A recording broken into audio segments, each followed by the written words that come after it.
They've been translated, and they tell exciting stories about how gods intermingled with human beings and actually had a hand in the creation of human beings. And now I can turn it around and have a look at the writing that's been hiding underneath.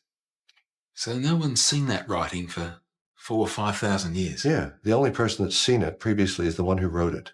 A royal archive, thousands of clay tablets, cuneiform inscriptions. The messages carved into stone are considered to be the world's first written accounts, dating to 3000 BC. What if everything we've been taught about the rise of human civilization is wrong? 6,000 years ago, a mysterious culture in ancient Iraq seemed to skip thousands of years of progress overnight. Astronomical references, a moon, a star, various symbols, which even could be symbolized as a wristwatch. Technology being used 6,000 years ago. Now, thanks to AI, their long-forgotten tablets are revealing something even crazier. Have you seen the new scans where they've found new petroglyphs? Yeah. The man, there's gonna be so much like that that's gonna be found. People are gonna be able to. What is all that stuff? References to cosmic cycles, advanced tech, and genetic codes. And when you hear what AI just uncovered in their latest translation, you'll be shocked.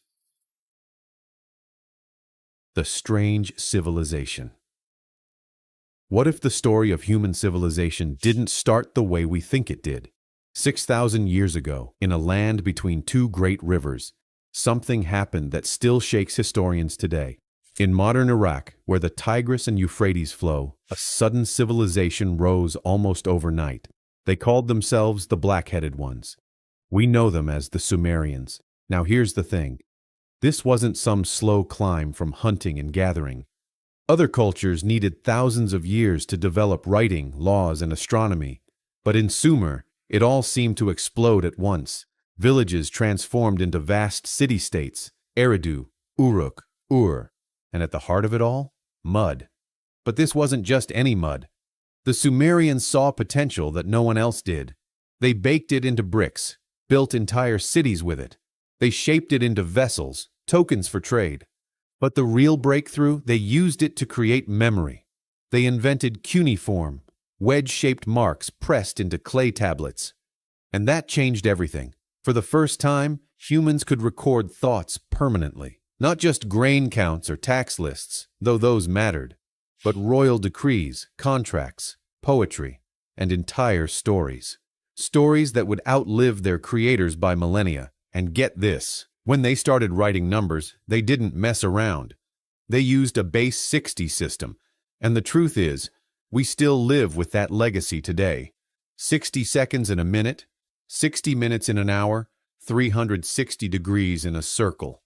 That level of mathematical precision, it was baked into their mud tablets thousands of years ago. But here's where it gets strange. The more scholars dug through those tablets, the more unexpected stuff they found. Nestled between records of barley shipments and beer recipes were references to ritual medicine, odd astronomical notes, even whispers of knowledge that seemed way ahead of its time. Now, fast forward to today. Tens of thousands of those clay tablets are sitting in museums and storage rooms around the world. But reading them, that's been brutal. One tablet might have over 1,000 unique signs. Each sign can mean different things depending on context. It used to take scholars a lifetime just to get decent at reading this stuff.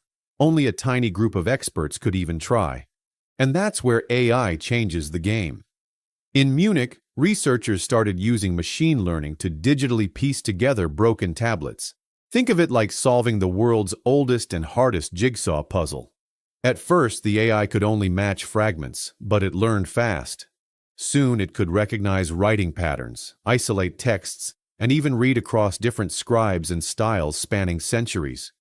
By 2023, teams at Tel Aviv and Ariel University had built an AI that could translate Akkadian, the language of many cuneiform tablets, into English almost instantly. Stuff that used to take years now took hours. As Big Think put it was like combining Google Translate with a time machine. And just as this tech was getting scary good, the archaeologists struck gold, figuratively.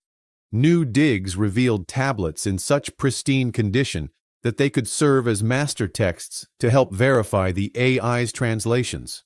Up in northern Iraq, at a site called Kurd Kalstan, they uncovered a cache of tablets dating back to around 1800 BCE. But researchers suspect these were actually transcribed versions of even older originals.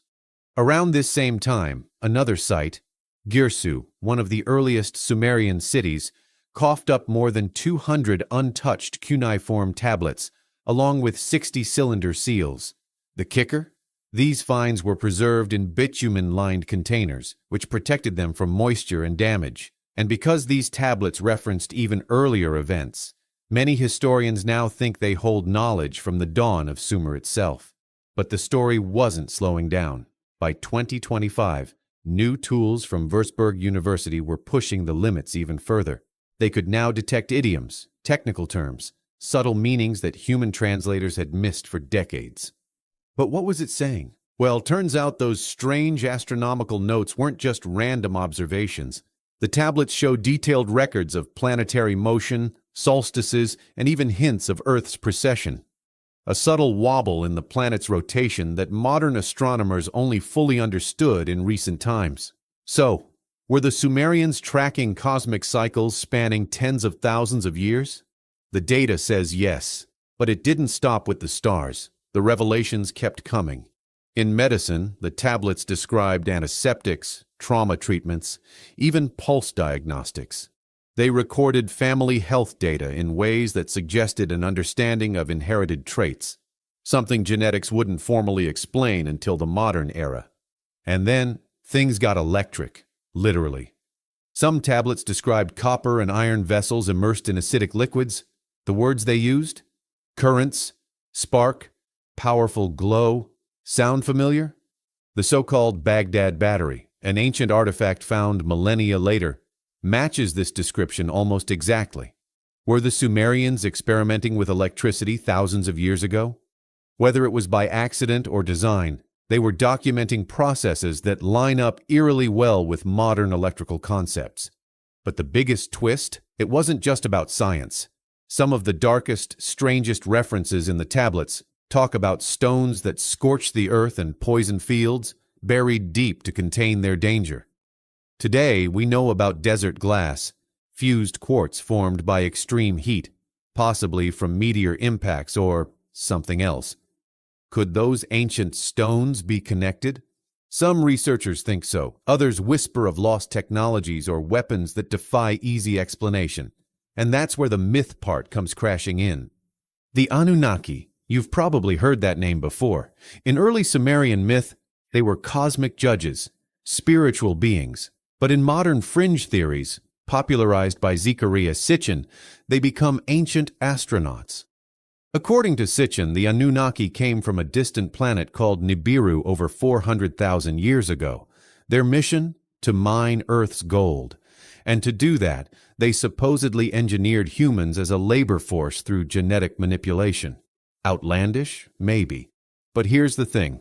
AI is starting to pick up weird technical language buried in the mythic passages. References to energy vessels, divine codes, sealed chambers with breathable air. Terms that sound a little too engineered to dismiss outright. But let's hold on to that for a second. We'll touch on it soon. And those mu, once thought to mean divine boats or flying chariots, now they're revealing details like airflow systems, sealed cabins, protective coverings. Are we reading distorted accounts of ancient technology? The more AI translates, the blurrier that line becomes.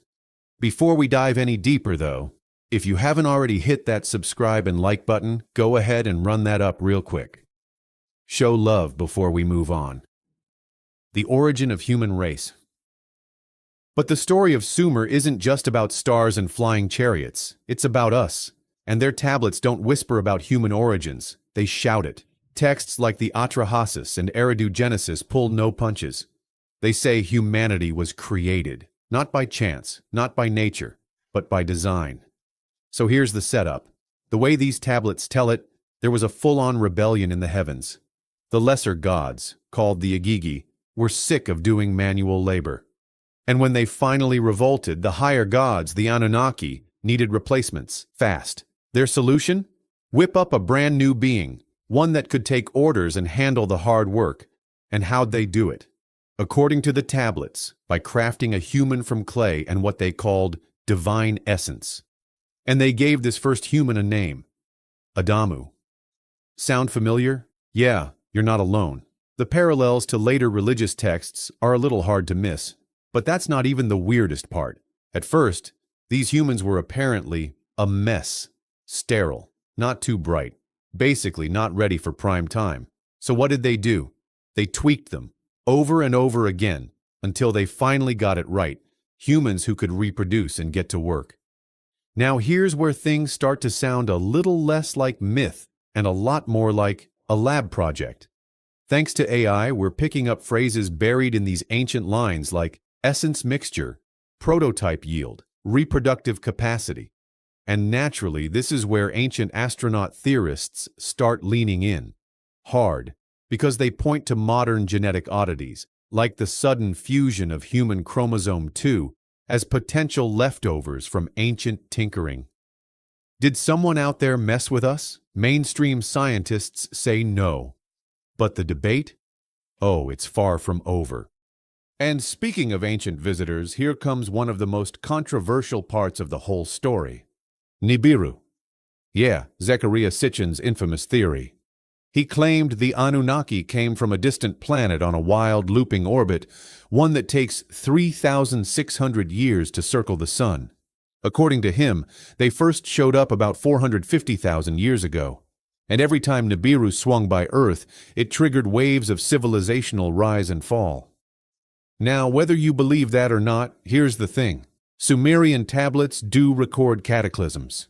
Big ones, massive floods, droughts, climate disasters. And they often tie these events to strange celestial happenings, red skies, reversed rivers, stars that predator the land. So, were they talking about Nibiru? Or just natural disasters viewed through a cosmic lens?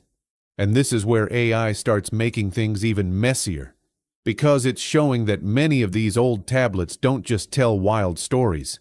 They read like survival guides. But let's leave that aside for a second, because there's another part of the story that remains just as strange to this day. The Sumerian king list. Their king list, which is basically this ancient document where they recorded who ruled and for how long, doesn't exactly begin with guys sitting on thrones for 40 years and then retiring. No, the first king, Alulim. His reign supposedly lasted 28,800 years. The next one, Dumuzid, 36,000. Now fast forward through the list, and later kings ruled for more reasonable lengths, hundreds of years instead of thousands. But even that is not exactly normal. Mainstream scholars, of course, say these are just symbolic numbers. They're meant to show divine authority. You know, our king's so great he basically ruled forever. But others, they think something else was going on entirely, and that's where the rabbit hole opens up. Could these kings have literally been hybrids? Part human, part something else. Specifically, the Anunnaki. Now let's throw some archaeology on the fire. There's this tomb in Queen Puabi's tomb, dated around 2600 BC, and when they opened it, yeah, they found a skull that didn't quite match what you'd expect. No, it wasn't like the cranial deformation you see in some ancient cultures, you know, where they bind the head to make it look a certain way. This skull was naturally elongated. That's not supposed to happen. And nearby? Skeletal remains that stood over 7 feet tall, which in Sumerian populations is super rare. I mean, even today that's rare. So were these just random genetic outliers? Or were they physical traces of something more? Now here's where the ancient texts get even weirder. The Sumerians were obsessed with blood purity. Over and over again they talk about the seed of Anu. And they weren't just writing poetry. These guys had dynastic marriages, strict rituals and laws, all designed to preserve a very specific bloodline, and it wasn't unique to them. This idea pops up all over the ancient world. Egyptian pharaohs said they were descended from gods. Inca rulers claimed they came from the sun. Even Tibetan Dalai Lamas are chosen as reincarnations of divine beings. But the Sumerians? They may have been the first to write it all down. And here's where it gets tricky. The Sumerian language is loaded with words that can mean a lot of different things depending on the context, like the word me. It can mean a divine decree. It can mean a cultural concept. It can even mean a physical object. That's led to some pretty wild interpretations over the years. Zecharia Sitchin, for example, claimed some of these texts described power-packed objects. One of his big claims? That tablet VA 243 was actually a star map. Except, yeah, no, that one's been debunked. Turns out it's just a simple dedication, not an astronomical chart. The strange warning. But the Sumerians didn't just leave us cool myths and clay tablets about gods and kings. They left us warnings, serious ones. You might think they were talking about a single great flood or some big disaster story, but that's not it. The Sumerians talked about cycles, patterns, whole ages of prosperity rising and then collapsing over and over again. It's all written right into their star records. And here's where it gets weird. AI is now connecting those ancient patterns with real-world climate disasters we already know about. Take the 4.2 kilo-year drought, total collapse of civilizations, or the sudden fall of the Akkadian Empire. Famines, mass migrations. We've got scientific evidence of these events. But in the tablets, they describe it in a whole different way. Red skies, a black sun, stars that predator the land, rivers literally reversing course. For a long time, scholars just brushed this off as poetry. You know, ancient people trying to sound dramatic about natural disasters. But now AI is flagging these as descriptions of possible real celestial events, which raises a pretty big question. Were the Sumerians seeing something up there we've forgotten about down here? And just when you think you've hit the weirdest part, the Sumerians had their own League of Gods. The League of Gods. And I'm not talking about the Anunnaki this time. That's the surface level stuff. Once you peel that back, you find a pantheon that could rival any modern fantasy universe. I mean, they had gods for storms, healing, the moon, scribes, even specific winds, and those are just the ones we know about. So let's start with the big guy, Enlil. This dude wasn't just a wind god. He literally split heaven from earth. That's how his myth begins. And get this. Enlil was so sacred that not even the other gods dared look him in the face.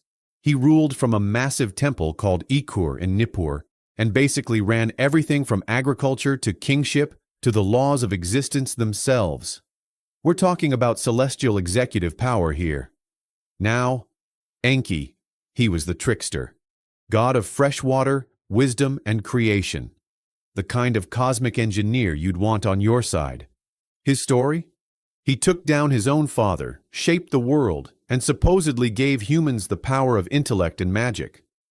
The guy was basically the ancient version of a genius inventor. And fun twist, his sister Gatumdug was a goddess of healing and fertility. Not a household name today, but back then, she was invoked during childbirth and wellness rituals. A nurturing force often overshadowed by the flashier myths. Then things get spicy. Enter Inanna, later known as Ishtar. This goddess was all about love, war, political power, and raw, unapologetic ambition. Her symbol was an 8-pointed star, and her myths, wild. One story has her descending into the underworld to take over her sister's domain. She ended up dying, hung on a nail, and was only brought back to life by trading her own husband's life. Some scholars think that the whole narrative was an early way to explain the cycle of seasons, death in winter, rebirth in spring. But it doesn't stop there. Utu, also called Shamash, was the sun god, born of Nana and Ningal. He wasn't just about light. He brought justice and law, literally illuminating truth as he traveled across the sky each day. And his sister, Nana, the moon goddess, was so revered that one of history's first known authors, Enheduanna, was a high priestess in her cult. The first named author in recorded history was a woman writing hymns to a moon goddess. That's just incredible. And tucked away in the myths is Ninimah. Hardly anyone talks about her, but she was Enlil's scribe, a librarian of the gods, midwife to humanity's creation, and a healer. Think about that. A goddess who was basically the keeper of cosmic knowledge. Definitely deserves more credit. Now it gets even deeper. And the Sky Father was seen as the ultimate ancestor, sometimes represented as a celestial bull. His partner, Kai, the Earth Mother, had a myth so bold it might have been whispered rather than shouted. Their union with their own child, Enlil, supposedly created all life on Earth. Some believe this wasn't just about fertility, but a cosmic metaphor for the interconnectedness of life itself. And then there's Anzu, a giant thunderbird who straight up stole the tablets of destiny from Enlil. These weren't just symbols. These were literal objects of divine power. The fight to retrieve them became the stuff of legend, depending on where you heard it. Either Ninurta or Marduk brought the bird down. But here's the thing. By the time the Babylonians rolled out their epic creation myth, the Enuma Elish, the Sumerian pantheon had ballooned to more than 300 deities. And the deeper researchers dig into those ancient clay tablets, the more names they find. Dozens of gods barely known today, many waiting in museum archives, half translated, their stories incomplete. And here's a wild theory. Some scholars think there may have been local gods tied to specific natural phenomena. One god for a particular spring, another for reeds in a marsh, even for individual winds. Meaning, every new fragment we find could introduce an entirely forgotten god. Now, before you think this is just some neat collection of stories, here's where it gets tricky. Unlocking Sumerian myth isn't about flipping through a complete book. It's more like trying to solve a puzzle with half the pieces missing. Most of what we know comes from clay tablets, many of them shattered or worn away by time. Scholars have to piece together a single story from fragments found in different places, sometimes written centuries apart. And even when they do, the language itself throws curveballs. Cuneiform writing is crazy complicated. A single syllable could be carved 25 different ways. Add in shifts between Sumerian, Akkadian, and Neo-Babylonian dialects, not to mention poetic language and layered metaphors, and every translation becomes a high-stakes game of interpretation. And you know what's even crazier? For a long time, Western scholars brushed off many of these gods as irrelevant, primitive, regional quirks. Entire deities were ignored or miscategorized. Even the famous myth of Inanna's descent into the underworld wasn't fully pieced together until the 1900s, and it took decades for scholars to reconstruct its full arc. Were the Sumerians secret scientists? Witnesses to something out of this world? Or is our modern lens twisting ancient truths? The deeper we dig, the stranger it gets. What do you think those glowing jewels and sparking rods really were? Drop your thoughts below. I read every comment. And if you want more stories that'll keep you questioning everything you thought you knew, hit that subscribe button. More is coming.